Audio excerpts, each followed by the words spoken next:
If you've ever wondered about Forge World resin and plastic hybrid kits, join me on a journey where we're going to construct the Storm Eagle assault gunship again.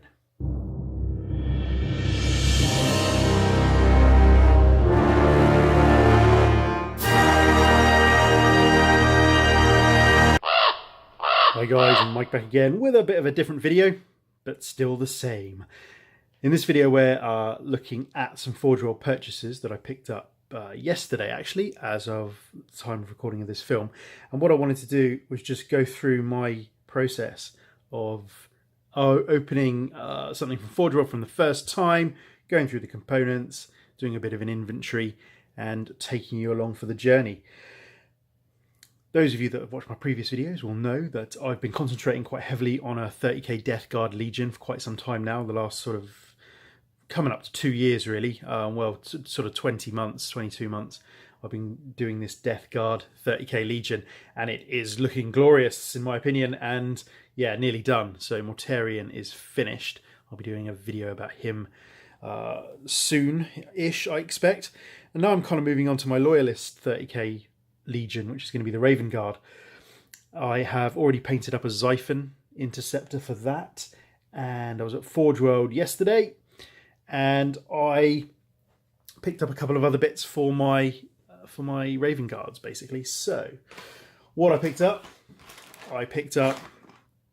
a Legion Javelin attack speeder with missiles. This is a complete resin kit. Never had one of these before and I have not opened it as yet. So that's one. Then I picked up some Raven Guard Rhino doors because I want the side doors here. This front plate I do not need and will be getting rid of. So that's that. So I bought those doors for this. This is Space Marine Storm Eagle. It's old school kit in a bag with photocopied instructions. It is a hybrid resin and plastic kit which offers some unique challenges from a Forge World perspective, whereas our friend here, the Javelin, is completely resin, so some might say a little bit easier to put together maybe. But we'll have a look at that on another video. But what I wanted to do is go through the Storm Eagle. I've not opened this at all yet. This is factory fresh sealed. I've not opened it at all, and we're just going to go through everything and what I do. I get lots of questions about Forge World stuff, and just going to go through it all. What do I do? So this is what I would do when I picked up my Storm Eagle. So first thing you do is open the bag and tip everything out and enjoy cascading amounts of resin coming out of that bag there. So your big bag you do not need. So you can sort of start surveying your parts. We've got a small bag of bits and another small bag of bits and another small bag of bits. All resin. We've got flying base and stand. So put that to one side, we don't need that. We've got our cockpit bits, clear plastic cockpit. Again, we don't need that really. We've got our sides, our side hulls for our Storm Eagle. And then we've got 3 sprues from the Storm Raven. And we need some of these sprues to complete the build of the Storm Eagle. So, this is what I do at least anyway. So with Forge World, you get your Guide to Building Resin Kit Models, which is worth a read if you haven't built one before. And this was checked on the 8th of August. Lovely. Right, old school kit. Not a nice CAD designed colour printed instruction manual. It is photocopied sheets. Photocopied sheets and yeah, I think the toner was going possibly on that one. So anyway, so this is our Storm Eagle assault gunship. And what I'm going to do is go through all of the components. We've got a list of components here, 1 to 30, and they're all laid out here, 1 to 30. And it also says, so this is our resin component list, and then it says plastic components will be used, plastic components used will be numbered with their corresponding sprue number. So that's handy, potentially. So we're just going to start opening the bag. I like a highlighter just to kind of mark things off, so I know I've had it, and we know we've kind of inventoried it. So I can see here that our first component is left engine, right engine. So these are these parts here, left engine, right engine, and I can see there's at least one of them in this bag. So I'm going to tip this bag out and start going through components basically. So we know this is our left and right engine. You'll note that they are different. So you want them to be different because one's a left and one's a right. With the forge rod stuff, if you've got two of the same components, like on component 18, we've got braces A times 2, they will be the same. Braces B times 2, they will be the same. So if they're landing feet here times 2, they will be the same. If you've got individually named components, they are likely to be different. So check that they are, because you'll be in for some issues if they're not. So again, at the moment, I'm just inventorying parts. I'm just making sure they're all there and that we haven't got any massive issues with casting. So they look okay. Again, I'll go back through and scrutinize these and make sure that they're absolutely fine and that we don't need any replacement parts. I've been pretty lucky, to be honest. Generally not so much replacement parts for me. So left engine, right engine. Then we are looking for the right fuselage and the left fuselage, which is going to be on here. Now we can just see here that we've got a left, oh sorry, that's a right side and a left side. Again, critically important. You've got one of each side. They've started putting them on, put an elastic band around them on a bit of card. I remember back in the day, I bought a Fire Raptor, and they weren't on a bit of card, and the fuselage bit snapped at the. There's a really thin point where the ball gunners go in on the Fire Raptor, and they snapped. But I mean, it was all repairable. It was absolutely fine. But so they started doing that as a bit of a safety measure. So we've got left and right fuselage. That's handy. So yes. Then we are looking for a top hatch. It's not in any of these components that I've just opened here. So let's have a look. So that's looking like a top hatch to me. So again, all of the pieces are going to have some sort of resin gate on them that were when they poured the resin into the mold. These are the bits that feed the part its resin, and then they can pull it out. So we have got a top hatch, and then we want a rear upper fuselage. So that's going to be in bag number 3. So we've got a rear upper fuselage.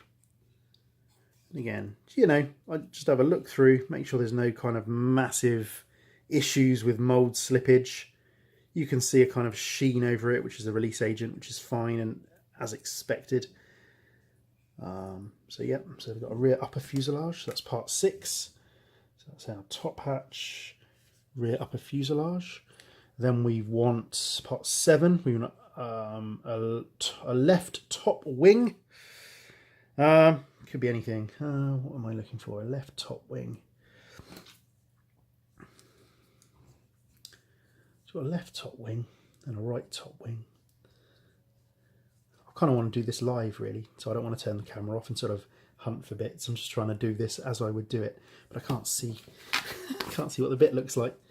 So this is looking like a piece of a wing, but that's going to be the. So is that on left? Yeah, there we go. That's the left top wing. Left top wing. And then we're going to go, but not the right top wing, funnily enough. So we've got the left top wing. And then we want the lower fuselage, basically, which is the floor. Some interesting angles on that there. So we're going to, obviously it's very bendy, so we're going to need to put that in some water to deal with the warpage. So that's fine. Again, an expected part of working with resin. And then we've got number 9, so 8 and 9's a tail somewhere.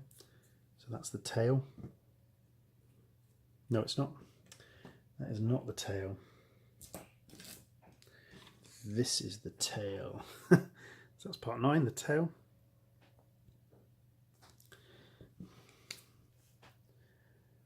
And then we've got bulkhead, part 10.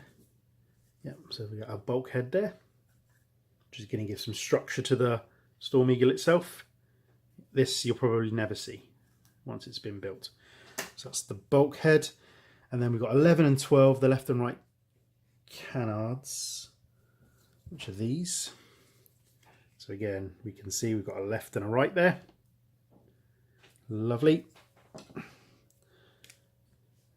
So 10, 11 and 12.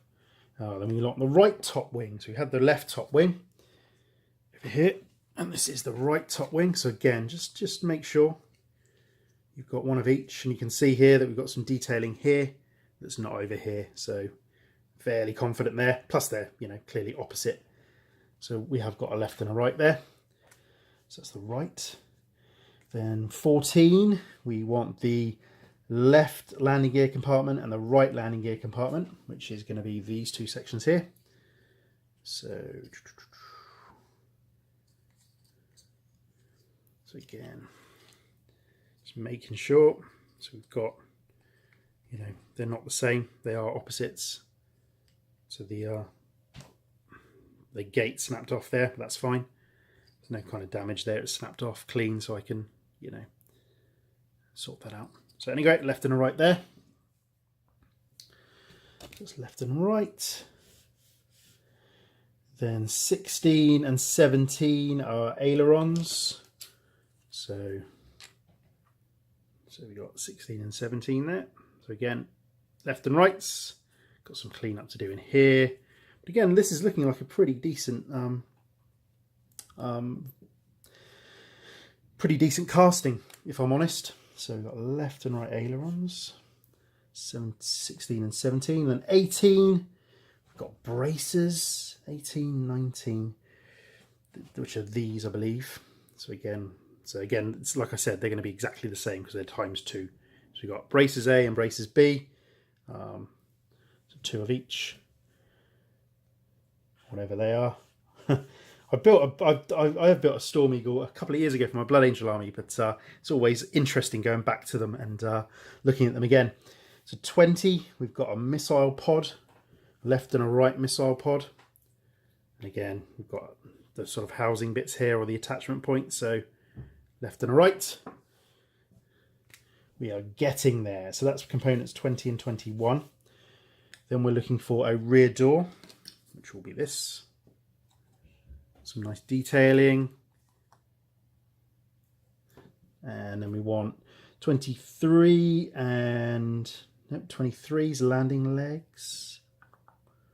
Landing legs. So this is suggesting that these components here, which are the same actually, but they're the landing legs, 2 of those. It doesn't say times 2 on there, but the picture suggests that there's 2 of them, part 23. So we'll have a look at that in a sec. Just make sure. So we've got landing legs and a rear door. 24. Where are we? Can you see it? 24 landing feet. So we've got 24. So we've got landing feet times 2 on here. So they're going to go with our landing legs. Then 25 event grill, which is this bit, and 26 screen sensors for the cockpit. So that's those on one sprue there. So that's 25 and 26. Then 27, 28, we want a right jet cover and a left jet cover, which again, we need a left and a right, which looks correct. So that's that. And then last but not least, we're looking for a left las cannon and a right las cannon. So, and again, it looks like that's what we've got. So you can see the las cannon, if you sort of hold it like that, there, these bits are slightly on an angle. So that's it. So that's our little inventory of all of the components for the Storm Eagle. All of the resin components are there. They all look good as far as I can tell.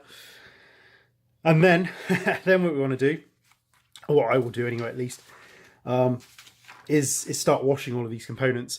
But at the same time, we've got a load of plastic components that we need here, and these are going to be labelled as it said on the instructions. So we'll just take this for an example. So we know we've got these sections here. So this is number 1, our left engine, which corresponds with number 1, left engine. This might be the right one, but I'm not sure. It's one of them at least anyway. And then we need part 44 and 42 from the sprues. So if we come over to the sprues and we're looking for spruage, so we want part 42, which are these. So that's the rear bits there, and 44, which is this one here. So yeah, so I mean, there'll be a load of plastic bits we need off these sprues. And just from experience, actually, you don't need much of it, to be honest. There's a whole load of it that you don't need. So I mean, when I'm starting to build it, I'll show you what's left over from the spruage once it's all actually done and dusted. You need this top bit here, the plastic bit. You need the wings. I can't remember what else you need, to be honest. Some engine bits. I think you need the cockpit, obviously. But yeah, we'll have a look. I'll show you what you don't actually need from the plastic once I've come to build it. So anyway, so that's it. Hope you've kind of found that a little bit useful. That's what I tend to do anyway, just going through components, taking your time, enjoying the process. I mean, I see a lot of videos, a lot of grumbles about, you know, the cost of Forge World. This is £105, incidentally, and the fact that you've got to do all this work to, you know, you spend £105 and you have to, you know, deal with warped resin. You've got to deal with cutting off all the bits. But, you know, that's it's all horses for courses, really. And you're either into that sort of stuff and you pay a premium, I suppose, for an excellent looking model once it's finished, in my opinion, at least anyway. I mean, I think these models are really, really good. And I think just the nature of the resin, it's not it's not like plastic. It doesn't have the same properties, does it? To be fair, so you do need to work with it rather than, you know, have it all there set for you. I mean, like this here, you can see that's just ridiculous. But it is all repairable. It's all fixable. I mean, not even repairable. It's the wrong word. It is just part of the resin building process. So anyway, we'll talk about it as we go through. If you've got any questions, queries, comments about Forge World, about resin, about whatever, let me know and I'll catch you on the next one. Cheers, guys.